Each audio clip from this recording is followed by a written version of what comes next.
আসসালামু আলাইকুম পাইথন 101 কোর্সের আজকের এই ভিডিওতে আমরা রিকারশন নিয়ে আমরা থিওরিক্যাল একটা ধারণা আপনাদের দেওয়ার চেষ্টা করব। অর্থাৎ রিকারশন কি, রিকারশনটা কেন ইউজ হয় এবং এই রিকারশনটাকে মানুষ এতটা কঠিন কেন ভাবে, এই জিনিসটা নিয়ে মূলত আমাদের আজকের এই ভিডিও। সো শুরুতে আমরা কথা বলবো রিকারশন জিনিসটা কি। তো আমি যদি সহজ ভাষায় রিকারশন সম্পর্কে বলি, তাহলে রিকারশনটা হচ্ছে আমাদের ডিফাইন করা একটা ফাংশনকে যে নিজে নিজে বারবার কল করে, এটাকে মূলত বলা হয় রিকারশন। অর্থাৎ আপনি যখন একটা ফাংশনকে বারবার নিজে নিজে কল করাবেন তখন এটাকে বলা হবে রিকারশন। বাট আমরা যত সহজে এটার ডেফিনিশনটা দিচ্ছি বা এটার সম্পর্কে বলতেছি, এই জিনিসটা এতটা সহজ না। বুঝতে পারলেন? এটার নাম যতটা কঠিন, ঠিক এটার যে এক্সাম্পলগুলো আছে বা এটার যে কাজ, এটার কাজগুলোও ঠিক ততটাই কঠিন।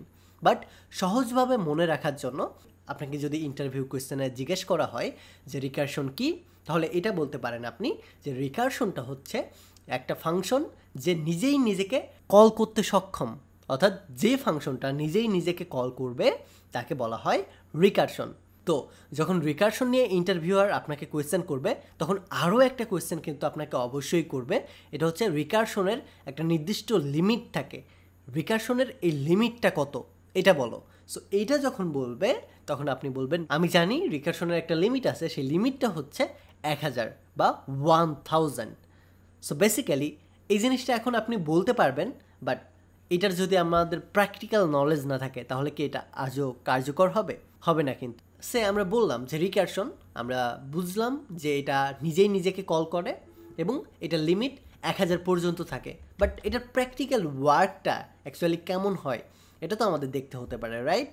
সো এটা দেখার জন্য আমরা আমাদের কোড এডিটরে যাব এবং নতুন একটা ফাইল ক্রিয়েট করব। সো এটার জন্য new file and Python file create করব অ্যান্ড এটার নাম দিব আমরা রিকারশন। সো এখান থেকে জাস্ট রিকারশনটাকে কপি করে নিয়ে যাব অ্যান্ড এই জায়গাতে গিয়ে জাস্ট পাইথন ফাইলটা ইন্টারে ক্রিয়েট করব।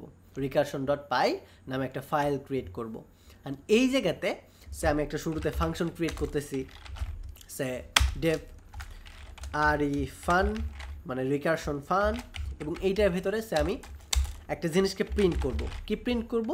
আমি হাবলুকে প্রিন্ট করব। সো এই হাবলুটাকে আমি বেশ কয়েকবার কল করতে চাই। সো এই জিনিসটা আমি ফর লুপের ভেতরে বা হোয়াইল লুপের ভেতরে না বলে আমরা এই জায়গাতে রিকারশন অ্যাপ্লাই করব। অর্থাৎ এই যে ফাংশনটা আছে এই ফাংশনকেই এই জায়গাতে আমি কল করে দেব। মানে যে ফাংশন যেখানে ক্রিয়েট করব সেই ফাংশনটাকে সেখানেই কল করে দেওয়ার মানেই হচ্ছে রিকারশন। এবং এটা বারবার এখন দেখবেন আমরা যদি এই জায়গাতে গিয়ে প্রিন্ট করি ফাংশনকে রান করি, এটাকে দেখতে পাবেন এটা আমাদের বারবার কল করতেছে এবং একটা সময়ে এসে এই জিনিসটা আমাদেরকে ইরোড দিছে। এবং এই যে কলগুলো করতেছে দেখেন, এটা 1 2 3 করে নেই, কিন্তু এটা অলমোস্ট 1000 টাইম আমাদের হাবলুকে প্রিন্ট করছে। সো এই যে শুরুতেই কিন্তু আমরা বললাম যে আমাদের যে রিকারশনটা আছে এটার একটা লিমিট আছে। সো যখন আমরা আমাদের একটা ফাংশনকে কল করব এবং এই ফাংশনের ভেতরেই ফাংশনকে আমরা রিটার্ন করে দিব, তখন এটা 1000 টাইম আমাদেরকে এই জিনিসটা রিটার্ন করে দেখাবে। সো আমরা যদি এই যে হাবলু কতবার আছে এই জিনিসটাকে যদি কাউন্ট করতে চাই, তাহলে এই জায়গাতে আমরা দেখতে পাবো আমাদের যে রিকারশনটা আছে এই রিকারশনটা 996 বা 97 পর্যন্ত আমাদের আউটপুট করে দেখাবে। সো আমাদের যে রিকারশনটা আছে এটা হচ্ছে আমাদের এটার মেইন একটা বেসিক কনসেপ্ট। অর্থাৎ যখন আমরা একটা ফাংশনকে এটার ভিতরে অর্থাৎ ইটসেলফ কল করব তখন এটাকে বলবে রিকারশন, আর আমাদের রিকারশনের লিমিটটা আমাদের থাকবে 1000 টাইম পর্যন্ত। কিন্তু এই জায়গাতে আমরা যদি কাউন্ট করি, একটু নিচে যদি যাই, তাহলে দেখতে পাবেন এই জায়গায় বলতেছে প্রিভিয়াস লাইন রিপিটেড 993, অর্থাৎ আমাদের 993 এর মোর টাইম, অর্থাৎ 994 বা 996 পর্যন্ত এটা বলবে। অর্থাৎ এটা 1000 টাইম বলবে না, 3টা বা 4টা কম বলবে। সো এটার সাথে আমাদের কোনো লেনদেন নাই।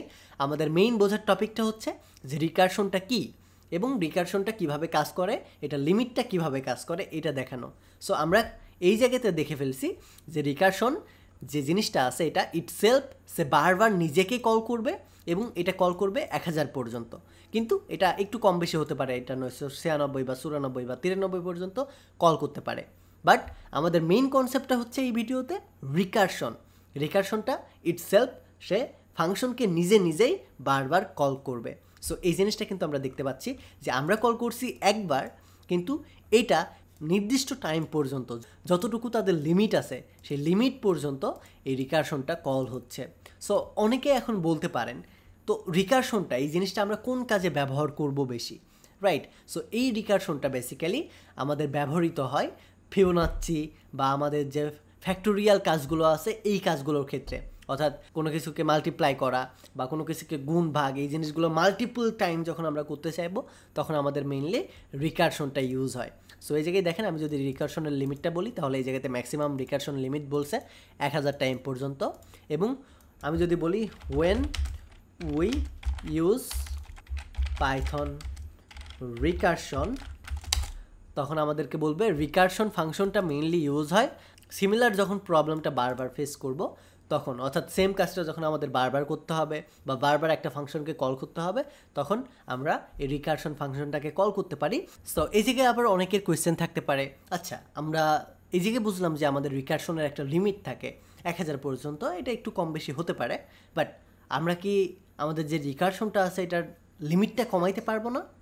অবভিয়াসলি পারবো। এই জায়গাতে আমরা যদি কন্ডিশনে অ্যাপ্লাই করি, কন্ডিশনে যদি বলি যে আমাদের রিকারশনটা 10 পর্যন্ত হয়ে থেমে যাও, তাহলে অবশ্যই থেমে যাবে। 5 পর্যন্ত বললে 5 পর্যন্ত হয়ে থেমে যাবে। সো এই জায়গায় টোটালি ডিপেন্ড করবে আমাদের নিজেদের ওপর। আমরা যদি এই জায়গায় ফিবোনাচ্চি বা ফ্যাক্টোরিয়াল ডিক্লেয়ার করি এবং এটাকে বলি যে তুমি নির্দিষ্ট একটা পরিমাণ হওয়ার পরে এটা থেমে যাও, রিকারশনটা থেমে দাও।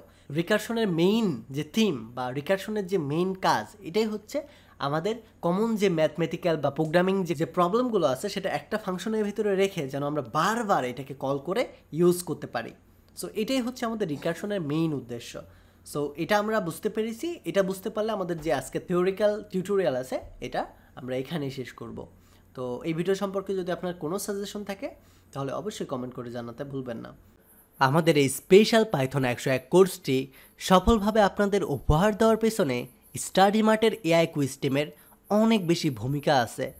আপনি যদি data science, machine learning, cloud computing এবং এ ধরনের সিকিউর ক্যারিয়ার পাইথনের ওপর বিল্ড করতে চান তাহলে aiQuest is the best solution.